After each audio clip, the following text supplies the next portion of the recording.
Hello friends, कैसे हैं आप सब। इस वीडियो में हम डिस्कस करेंगे निफ्टी और सेंसेक्स क्या है। निफ्टी और सेंसेक्स के क्या आपको एक पर्टिकुलर मार्केट का टोटल आउटलुक एग्जैक्ट फिगर में मिलता है या फिर नहीं मिलता। कौन कौन से स्टॉक निफ्टी और सेंसेक्स के पार्ट होते हैं, किस बेसिस पे इन स्टॉकों का सिलेक्शन किया जाता है, टोटल इस वीडियो में डिस्कस करेंगे। तो चलिए वीडियो को शुरू करते हैं। अगर वीडियो अच्छा लगे तो चैनल को सब्सक्राइब कीजिए, लाइक कीजिए और शेयर भी कीजिए। सेंसेक्स और निफ्टी क्या है। हमारे इंडिया में दो स्टॉक एक्सचेंज है, एक है नेशनल स्टॉक एक्सचेंज यानी एनएसई और दूसरा है बॉम्बे स्टॉक एक्सचेंज जो कि है बीएसई। नेशनल स्टॉक एक्सचेंज का जो इंडेक्स है उसे निफ्टी कहा जाता है, बॉम्बे स्टॉक एक्सचेंज का जो इंडेक्स है उसे सेंसेक्स कहा जाता है। निफ्टी यानी देश के सबसे बड़े 50 कंपनियों का एक बास्केट, सेंसेक्स यानी इंडिया के सबसे बड़े 30 कंपनियों का बास्केट। अब इन कंपनियों का चयन किया जाता है इनके फ्री फ्लोट मार्केट कैपिटलाइजेशन के ऊपर। यह फ्री फ्लोट मार्केट कैपिटलाइजेशन होता क्या है। मान लो एक पर्टिकुलर कंपनी का टोटल मार्केट कैपिटल है 1000 करोड़, जिसमें प्रोमोटर होल्डिंग है 50%। अब रिमेनिंग प्रोमोटर होल्डिंग को अगर आप टोटल मार्केट कैप से निकाल दो तो जो निकलता है उसे कहते हैं फ्री फ्लोट मार्केट कैपिटल। यानी कि 1000 करोड़ में से अगर 50% प्रोमोटर होल्डिंग 500 करोड़ आप डिडक्ट कर दो तो रिमेनिंग जो 500 करोड़ आता है उसे कहते हैं फ्री फ्लोट मार्केट कैपिटल। इस पर्टिकुलर कैलकुलेशन का एक और भी निगेटिव पॉइंट आता है। मान लो एक पर्टिकुलर कंपनी है जो कि 1000 करोड़ का है, जिसमें से प्रोमोटर होल्डिंग है 70%, यानी कि total free float market capital है 30%, यानी कि 300 करोड़। एक और कंपनी है जिसका मार्केट कैपिटल तो है 500 करोड़, लेकिन प्रोमोटर होल्डिंग सिर्फ 10% है, यानी कि 450 crore free float market capital है। तो according to free float market capital इस कंपनी का 450, प्रीवियस कंपनी का था 300 करोड़। टोटल मार्केट कैप एक कंपनी का 1000 करोड़, दूसरे कंपनी का ओनली 500 करोड़, लेकिन फ्री फ्लोट मार्केट कैपिटलाइजेशन की हिसाब से 450 करोड़ जो कि ज्यादा है, इसलिए 500 करोड़ मार्केट कैपिटल वाली कंपनी को निफ्टी में चुना जाएगा compare to 1000 crore market cap. यही फ्री फ्लोट मार्केट कैपिटलाइजेशन है और इसी कैलकुलेशन के बेसिस पे निफ्टी और सेंसेक्स में स्टॉकों का चयन किया जाता है। अब हम जानेंगे निफ्टी और सेंसेक्स में कितने तरह के स्टॉक होते हैं। देखिए, निफ्टी और सेंसेक्स में इंडिया के सबसे बड़े टॉप 50 और 30 मार्केट कैपिटल वाले स्टॉक को शामिल किया जाता है। निफ्टी और सेंसेक्स में जितने स्टॉक होते हैं, एवरी 3 महीने के बाद उन स्टॉक का रिव्यू किया जाता है।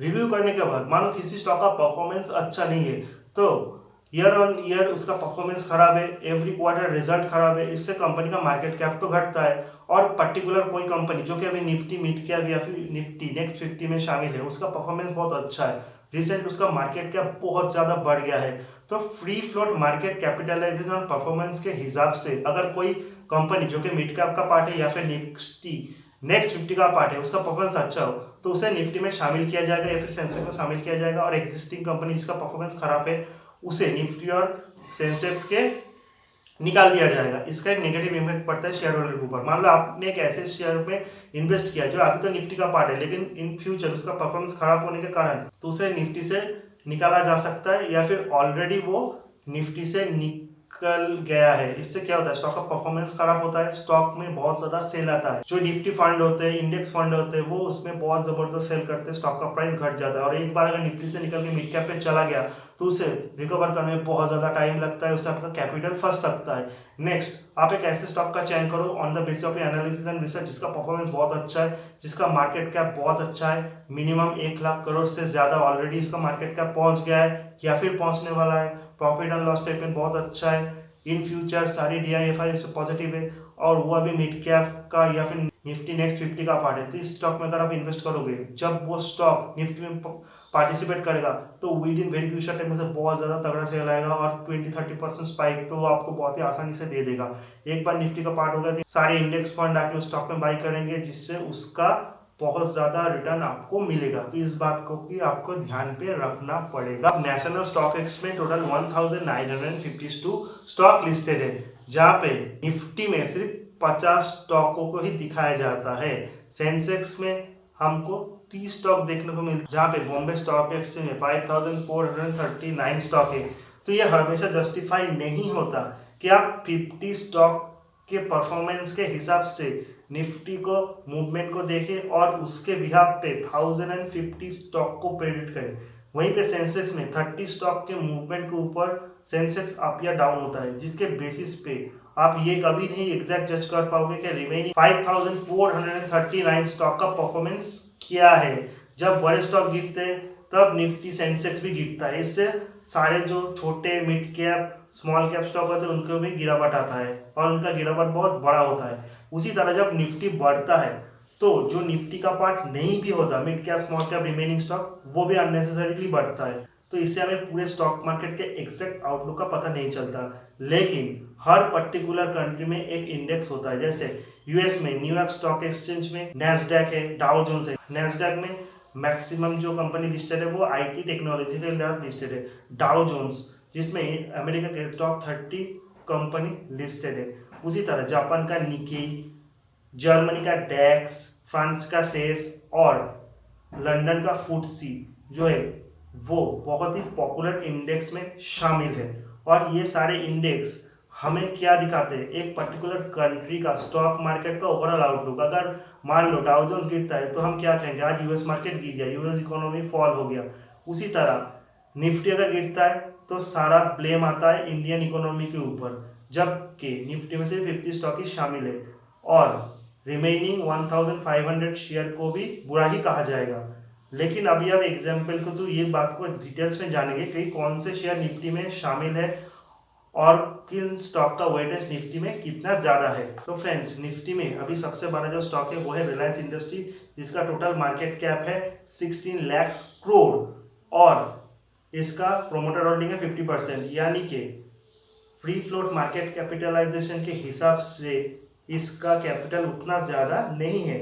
इसीलिए रिलायंस इंडस्ट्री का जो कंट्रीब्यूशन है वेटेज है निफ्टी वो है 13.24%, जहाँ पे HDFC बैंक है जिसका टोटल मार्केट कैप है 8 लाख करोड़, लेकिन ओनली 26% जो है वो प्रोमोटर होल्डिंग है।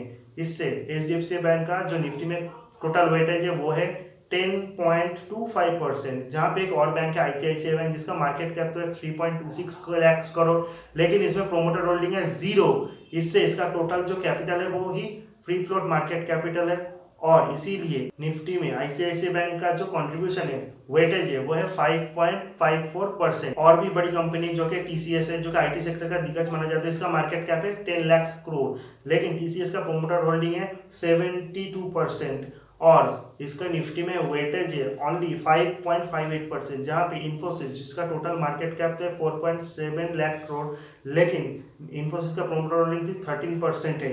इसीलिए इन्फोसिस का जो वेटेज है इन निफ्टी वो 7.74% है, जो कि TCS से भी ज़्यादा है। तो निफ्टी के अगर टोटल हम 7 स्टॉक को चुने उसमें सबसे ज़्यादा है रिलायंस का 13% प्लस, उसके बाद जो कंट्रीब्यूशन आता है वो है HDFC बैंक का जो 10% प्लस है, फिर इन्फोसिस जो 7% से ऊपर है, फिर आता है HDFC जो कि नॉर्मली हाउसिंग लोन के लिए पॉपुलर है जिसका कंट्रीब्यूशन 6.68% है। उसके साथ साथ ICICI बैंक का 5.54% और लास्ट में जो आता है वो कोटक बैंक जिसका निफ्टी में वेटेज 4.9% है। तो अगर हम सारे 7 स्टॉकों का टोटल करें तो इन सारे सातों का निफ्टी में जो टोटल वेटेज है वो 50% से भी ज़्यादा है। यानी एक पर्टिकुलर डे में अगर ये सारे 7 स्टॉक ऊपर की तरफ जाए तो निफ्टी को भी ऊपर की तरफ ले जाएगा, उसी के साथ साथ ये सारे स्टॉक जो नीचे की तरफ जाए तो निफ्टी को भी ये नीचे की तरफ ले जाएंगे।